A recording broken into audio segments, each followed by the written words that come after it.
pamilya among ihatod kaninyo ang mga balita nga among gibantayan gikan sa lain-laing reyon sa atong nasod. Ako si Annie Perez ug kini ang TV Patrol Regional.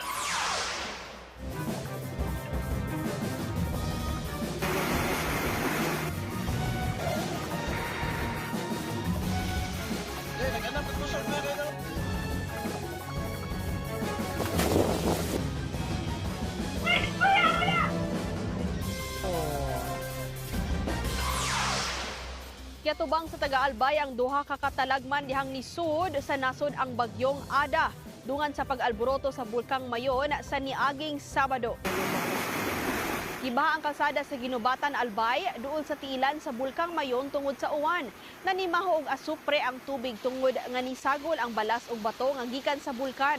Nihatag og katinawan ang PHIVOLCS nga mudstream flow kini og dili pa matawag nga lahar. Tungod sa kusog sa bulog nga baha, dili maagian ang pipila ka mga karsada. Gibaha ang mga basakan sa lungsod sa Malinaw tungod sa way unda nga pag-uwan. Gibaha sab ang Tiwi, Albay. Samtang sa Matnog, Sorsogon, patay ang duha ka tawo human nga nidahili ang bahin sa bukid sa barangay Baris. Natabunan og bato og bahin sa nahugno nga balay ang 22 anyos nga lalaki ug 19 anyos nga babae samtang nangatulog. Nilanat og halos 5 ka oras ang retrieval operations. Nabagyuhan sab ang pipila ka dapit sa Visayas. Gipaubos sa state of calamity ang Hipapad Eastern Samar human gibahaan ang 13 ka barangay. Libuan ka residente ang naapektuhan. Nabatyagan sab ang bagyo sa Lawang, Northern Samar. Dunay mga mulupyo nga nagpatabang aron makabakwit nawad-an sab og supply sa kuryente sa dapit. Niawas ang Lusaran River sa Cebu City, hinungdan nga napugos sa pagbakwit ang mga residente.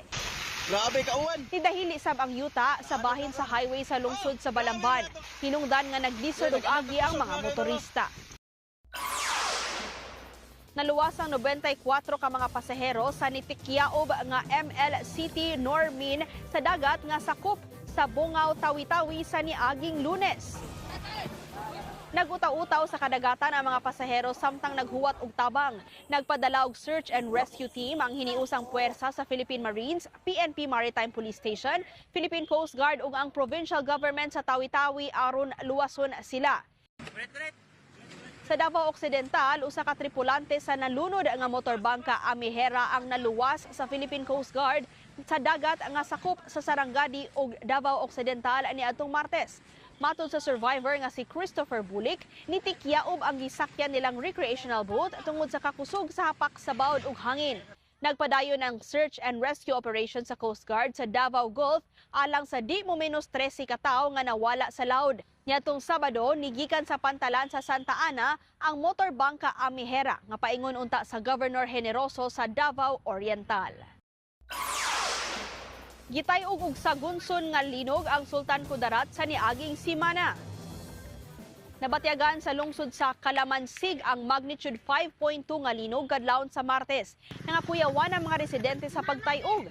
Sa sunod nga buntag sa susamang lungsod nakuhaan ang pagbakwit sa mga empleyado ug sa mga namalit sud sa usa ka grocery store dihang nitay-og na sab ang laing 5.1 magnitude nga linog.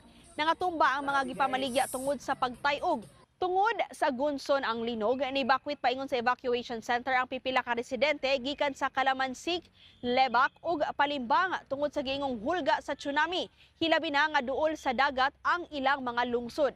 Nihatag na og pagkaon ug uban pang panginahanglanon ang lalawigan alang sa mga nibakwit nga mga residente. Patay ang 3 ka tawo samtang 8 ang samdan human nagbangga ang dump truck ug di pasaheroan nga jeep sa Luna Isabela sa niaging Miyerkules. Matod sa pulis, gisubay sa dump truck ang daan nga puno og bus sa National Highway sa barangay Mambabanga dihang kalit ning nihunong sa intersection ug nilahos paingon sa Pikas Lane. Dinhi na ni bangga ang dump truck sa nagpadung nga di pasahero ang jeep. Nabanggaan sab ang nagsunod nga motorsiklo. Dead on the spot ang 3 ka pasahero sa jeep samtang nasamdan ang lain pangsakay ini ug ang nagsakay sa motorsiklo. Gidala dayon sa tambalanan ang mga biktima. Nalumping ang jeep sa kakusog sa panagbangga. Gitanaw nga ang pagkadanlog sa daan ang hinungdan nga tungod sab sa pag-uwan-uwan. Nabalog na sa Luna PNP ang driver sa dump truck. Nakalasang usa ka volunteer responder nga nitabang sa pagpangita sa mga natabunan sa nidahili nga basura sa Barangay Binaliw, Cebu City. Matod sa Committee on Disaster sa Dakbayan, gwardya sa usa ka mining company ang biktima nga niadto sa landfill niadtong Enero 10 hangtod sa 13. Nigawa sa report sa Tambalanan nga namatay ang biktima tungod sa septic shock nga da sa impeksyon sa samad. Naanasab nga gihambin nga diabetes na daan ang biktima. Yun lang na ang search operation sa dapit human makit-an ang tanang nangawala apan nagpadayon ang clearing operations. 30 sites ang kumpirmado nga namatay sa trahedya. Nakuha pagbalik sa Cebu City Police Office ang usa ka gatos ug 54 ka mga cellphone sud sa usa ka cellphone repair shop sa Leon Kilat Street. Susamang Dakbayan ni adtong Martes. Gidudahan sa pulis nga mga kinawat ang mga cellphone. Niduol sa buhatan sa pulis ang upat ka complainant nga nagpatabang human nangawala ang ilang mga cellphone atol sa Sinulog Festival. Sa pagronda sa pulis, nadiskubre ang upat ka backpack sa second floor sa repair shop.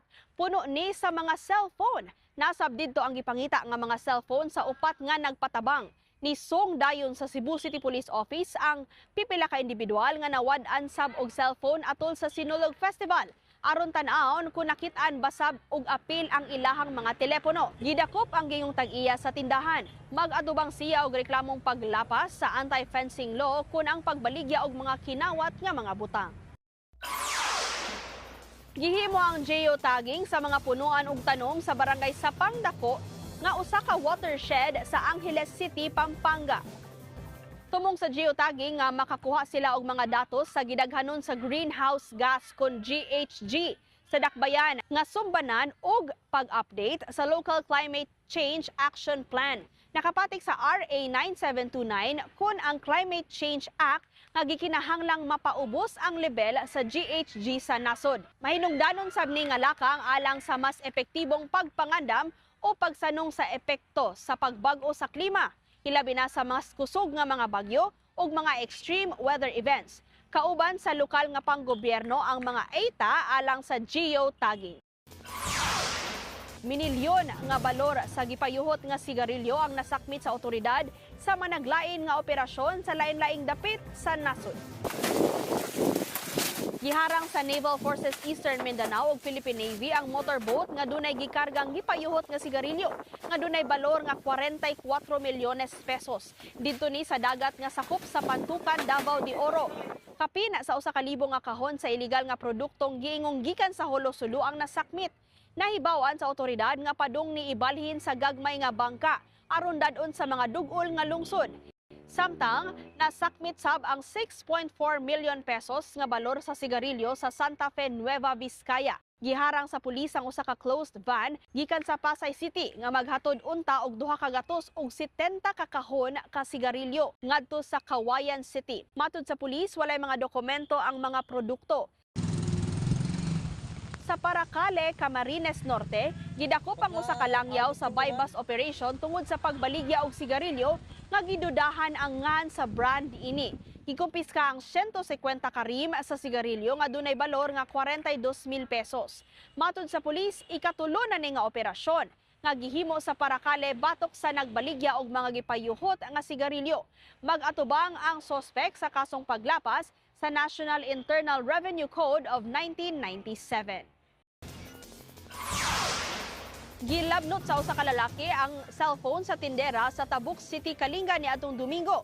Niduol sa tindahan ang lalaki nga nagsulob og kaw og face mask. Matud sa biktima, nagpa-cash in ang suspect aron i-deposito ni sa iyang online wallet. Dihang giskan na sa biktima ang QR code sa cellphone sa kawatan, kalit ni niyang gilabni ang cellphone ug nisirit sa pagdagan. Giyong dunay kuyog ang suspect nga nagsakay og motorsiklo nga gigamit nila sa pag-ikyas. Giimbestigahan na sa pulis ang insidente aron makit-an ang suspect.